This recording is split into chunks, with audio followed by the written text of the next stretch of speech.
Virgo, this is for you. Tingnan natin ang inyong reading ngayong February 3, 2025. At ang oras ngayon ay 9:54 ng umaga, guys. Wala akong pasok ngayon because may aasikasuhin sa school. Okay. Virgo, this is for you. February 3, 2025. Para to sa mga Virgo na may magbabalik na person sa buhay nila. May person na gusto makipagbalikan sa inyo, guys. Okay, sa mga Virgo, i-update natin to. Person na gusto makipagbalikan sa mga Virgo o gusto magbalik sa kailang buhay. Tingnan natin ang inyong message. Tingnan natin. Ano ba mga naging cause dito o problema? Virgo, person, may taong gusto makipagbalikan sa inyo. Galing sa past. Okay, nandito ang redirect your thoughts. Focus on what you want to attract in this relationship, not on what you fear will happen. Okay, kung gusto niyo makipagbalikan pa sa person na to is, mag-focus kayo kung ano ba talaga ang nakapagpapasaya sa inyo. Gusto niyo pa bang balikan ang person na to? O natatakot kayo na baka mangyari ulit ang nangyari dati? Okay, yan ang payo sa inyo. Redirect your thoughts. Redirect. Huwag makinig sa sinasabi ng kapwa. Huwag makinig sa sinasabi ng mga sulsol. At sarili nyong isip ang inyong papairalin dito. Kung talaga bang papapasukin ko ulit sa buhay ko ang tao na to o hindi na. Okay? Tingnan natin. Sa mga Virgong may gusto makipagbalikan na tao, nandito rin ang law of attraction, guys. You have been manifesting this relationship. Everything you want will soon be yours. Kung ito ay inyong imamanifest, mangyayari ito, guys. Kung gusto nyo makipagbalikan pa rin sa tao na to na gustong bumalik sa buhay ninyo is, mangyayari ito. Gamitan ninyo ng law of attraction. Kung naniniwala kayo doon is, i-manifest ninyo ang pag-ibig na to at babalik ang person na to sa inyo. Okay? Redirect your thoughts. At isa pang message dito. Nandito din ang engagement, guys. Your love life is soon ascending to a higher level of commitment. Hindi ko alam kung nag-aaya na to magpakasal sa inyong tao na to na lumisan sa inyong buhay, or pagbalik ng tao na to sa inyong buhay ay aayain na kayo ng pagle-level up ng inyong relasyon. Pag nagbalik ang person na to, aayain na kayo magpakasal o ma-engage na. Okay, Virgo? So, redirect your thoughts. Kung ano ba talaga ang nais ko. Tatanggapin ko pa ba ang tao na to na gusto magbalik sa buhay ko? Okay, tingnan natin ang mga message dito. Para sa mga Virgo na may taong gustong bumalik sa kailang buhay, ano ba ang masasabi mo dito sa mga Virgo na nandito sa reading February 3, 2025? Ano mga payo o masasabi mo dito? Sweet angels from heaven, Lord in heaven. Okay. Kung ano ang kahinatnan ng inyong pagmamanifest, kung ang inyong nasa isip mismo is pababalikin ko ang tao na to, maaaring ang tao na to ay mag-aaya sa inyong magpakasal o mag-level up ang inyong pagsasama. At titingnan natin to kung ano ang ipapayo sa inyo, ang nararapat ninyong gawin dito. Kung minamanifest nyo to, mangyayari ito, mapupunta sa inyo ulit ang tao na to. Okay? Na inyong gusto, na nag-umalis sa inyong buhay. Nandito ang shadow or moon. Ang ibig sabihin nito, guys, is bumabalik at bumabalik sa inyong utak talaga ang energy ng tao na to. Baga, kahit saan kayo pumunta, sinusundan kayo ng shadow. Marami kasing hindi pa na-clear bago ang paglayo. Marami pang parang unrequited love o hindi pa na-clear na usapan after ninyong mag-break o magkalayo ng tao na to. Walang matinong usapan, kaya bumabalik at bumabalik sa inyong isip ang person na to, ang mga nangyari sa inyong buhay ng person na to. Okay, nandito din ang moving on. Ang ibig sabihin nito, maaaring ikaw ay matagal bago nakaalis dito, o iniisip mo na talagang layuan ang person na to, para naman makita mo yung bagong pag-asa, bagong tao din na maaaring paparating sa buhay ninyo sa ilang Virgo na nandito sa reading. Okay? Kumbaga naghahanap ka ng totoong happiness. Bukod dito sa tao na to na gustong magbalik sa buhay mo, nagmo-moving ka na o nagpapatuloy ka na o sinisimulan mo nang mag-moving on para sa ay kalimutan na. Okay? Obstacle and challenges is here. Maaring wala na kayong contact, wala kayong usapan na, walang telephone, okay? Hindi na kayo nag-uusap or putol na, pinutol mo na ang connection mo sa kanya. At ito yung obstacle. Ito yung nangyayari problema. Wala na kayong usapan o hindi na makakonect ang person na to sa'yo. Pagamat gusto niyang bumalik. Isa tatakot.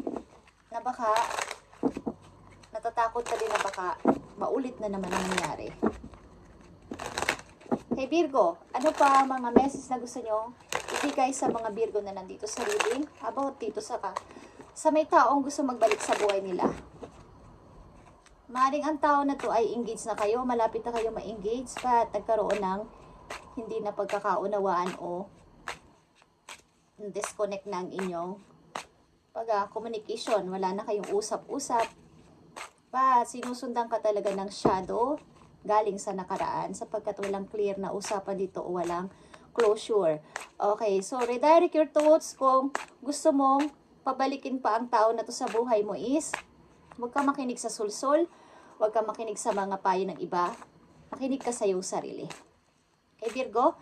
At law of attraction, you have been manifesting this relationship. Everything you want will soon. Okay. Ibig sabihin nito, kung ikaw ay nagpapatuloy na sa buhay, Virgo, na mag-moving on papunta sa bagong person is, mangyayari ito kapag ginusto mo na magkaroon ng bagong happiness sa buhay mo.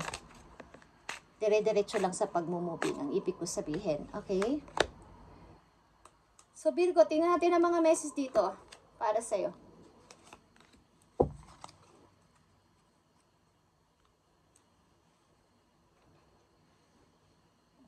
May mahiwaga ako ditong stick, guys. Okay. Okay, Virgo. Queen of Pentacles is here. May nag-o-offer sa'yo ng bagong pag-asa dito. So, ano ba ang dapat kong gawin dito na kinukulit pa ako ng nakaraan? But, may natumutukso sa akin na tanggapin ko na to. Tanggapin mo na to, Virgo. Gaganda ang buhay mo dito o gaganda ang buhay ko dito. Magiging okay ako dito. Good opportunity ito na may kasamang money. Gaganda ang inyong pamumuhay, aayos kayo sa kaperahan. But, meron pa rin gumugulo sa isip niyo about dito.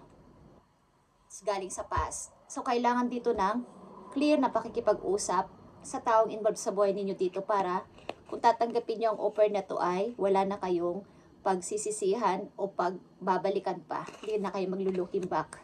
Okay. The Hermit is here. Okay, guys? Ang ibig sabihin nito is, kung minamanifest mo dito ang bagong tao sa buhay mo at nagpapatuloy ka na sa pag-forward sa buhay papunta sa iyong happiness, is mangyayari ito, guys, sapagkat iniisip mo ang iyong kinabukasan naman. At hindi ka na mag-i-stuck dito sa lumang person na to na gusto magbalik sa buhay mo. Okay, Page of Wands is here. Walang mangyayari dito sapagkat ang tao na to is, maaring gusto mong bumalik sa iyo is, naka-close.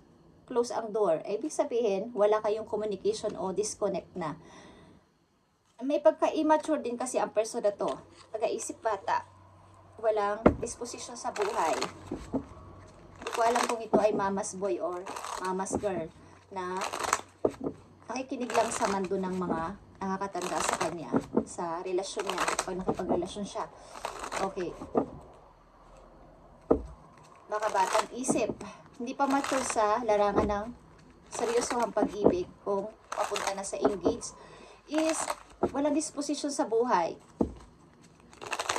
Okay, Virgo? Taong gusto makipagbalikan sa inyo, guys, ano ba ang dapat inyo ditong gawin? Dito sa inyong kasalukuyang naranasan or sitwasyon. Okay. Nag-iisip-isip ka rin naman papunta sa yung future kung hihintay mo pa ang tao na to. So, nandito ang law of attraction na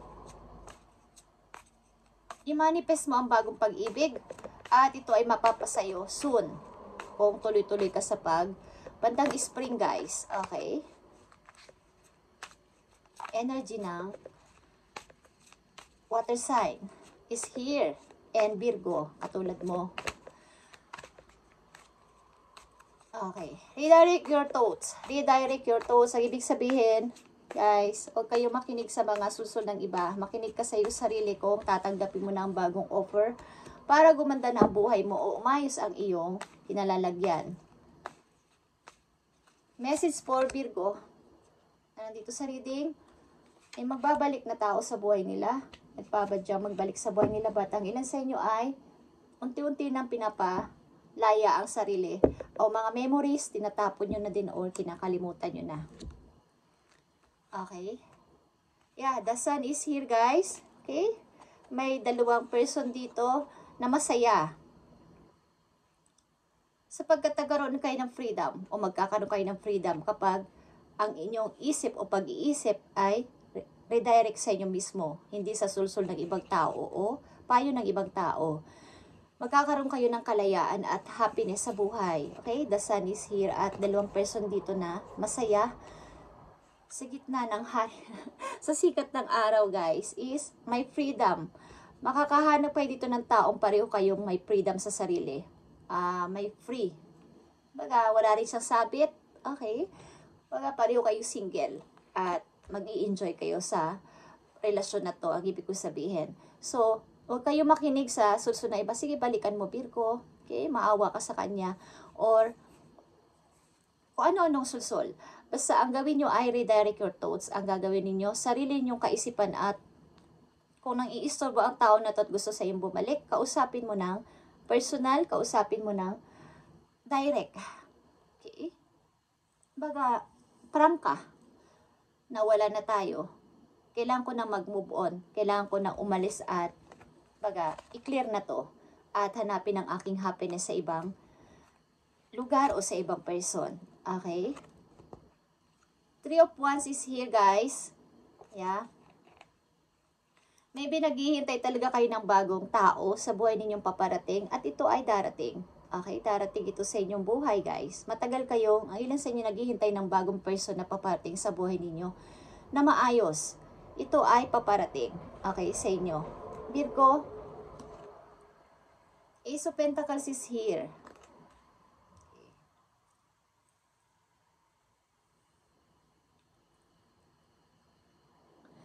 Nagbabadya ang bagong person dito na makilala ninyo, guys. Okay? But, maaaring may mag-iistorbo sa inyo dito sa paparating na good opportunity na to para sa inyo. May mag-iistorbo ditong tao na gustong magbalik sa inyong buhay. Ang tao na to ay still holding. Something na takot lang itong nagpaplano siya pero takot siya lumapit sa inyo. Maaaring ito din ay nagigipit sa money. Okay? Nagigipit sa pera. Virgo, tingnan natin pa mga message for you. Mga paparating na message for Virgo sa sitwasyon na to na may taong gusto makipagbalikan sa kanila. Maybe lang sa inyo ay unti-unti nang alis ang memories galing sa nakaraan. Ba't ginugulo kayo? May gumugulong person o may manggugulong person sa inyo. Sapagkat nalalaman niya na may magandang mga opportunity na dumating sa inyo at bagong person. Okay, meron kayo dito ang fire sign at Gemini. Okay, Virgo. Tingnan natin ang mga message po yun na paparating. Virgo, magbabalik na tao sa buhay ninyo. May mga magbabalik na tao sa buhay ninyo at mang-iistorbo sa inyo bagong ginagawa sa buhay o bagong person na paparating. Kumbaga, hindi naman literal na nang-iistorbo, but pinabalikan kayo sa inyong isipan. Okay, Virgo, tingnan natin ang message dito for you. Mga paparating na message for Virgo.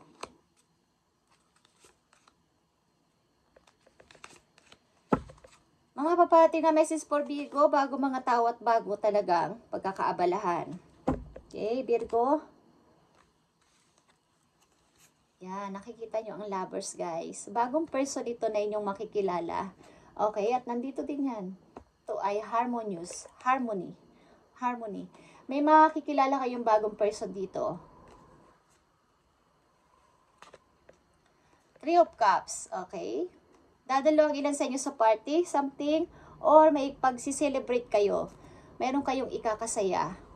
Guys, Virgo, the Judgment. Ito ay bagong ikaw, bagong pasimula sa bagong person. Virgo, okay? Yan, napaka-clear. Bagong pagpapasimula sa bagong Virgo. Sa bagong Virgo. Okay? Virgo, something na hindi na kayo babalik sa tao na to kahit bumalik na sa buhay ninyo. Sapagkat, kung hindi nyo pa nakikita is may bagong taong paparating sa inyo. Okay? So, nandito ang law of attraction. You have been manifesting this relationship. Everything you want will soon be yours. Paparating ito, guys. Lalakas ito hanggang spring. At or bandang June. At ito ay inyong happiness. May tatlo ka ditong 6. Okay? Patungo to sa iyo. Freedom at happiness. Virgo. Tingnan natin ang payo sa inyo dito. Virgo. Para sa mga Virgo, ibigay mga tamang payo dito sa kanila. Para sa mga Virgo na nandito sa reading, ibigay mo ang tamang payo sa kanila. Ano man to. Thank you, Spirit. Okay, Virgo. Andito ang 8 of Arialis, 8 of Coins. Take great pride in your excellent work, Virgo. Practice makes perfect. Consider getting additional education or training. Something about ito sa inyong pentacles o sa inyong career is more practice pa, more training pa sa anumang bagay na inyong naiisipan. At maaaring practice makes perfect. Something na mayroon kayong ini-start siguro ngayon at ito ay sa sobra ninyong pagpaplano pa, pag-i-start na o pag-training pa ay mape-perfect nyo rin to. At ito ay patungo sa paglago ng inyong kaperahan. At dahilan sa inyo talaga dito ay mapupunta sa engagement. O mai-engage o makakasal soon. Okay. Ito ay ito ay bagong person sa bago ninyong pipiliing door ng buhay, guys. Okay? At umpisahan nyo nang i-release ang mga memories na to sa inyong puso. At huwag intindihin ang mga nang-iistorbo dito sa inyong buhay, galing sa nakaraan. Okay? Ito ang payo sa inyo, guys, Virgo. Ngayong February 3, 2025, at ito ay update dun sa taong magbabalik sa buhay ninyo. Something na ilan o karamihan sa inyo ay hindi natatanggapin ang tao na to. Nagaling sa nakaraan, ang ilan sa inyo ay nagpapaistorbo pa dito at something na walang koneksyon, kaya hindi makapasok ang person na to. But ang tao na to ay immature. Pag hindi pa matured sa usaping about sa engagement or something kasal. Batang isip. Okay, Virgo. Thank you and God bless, Virgo.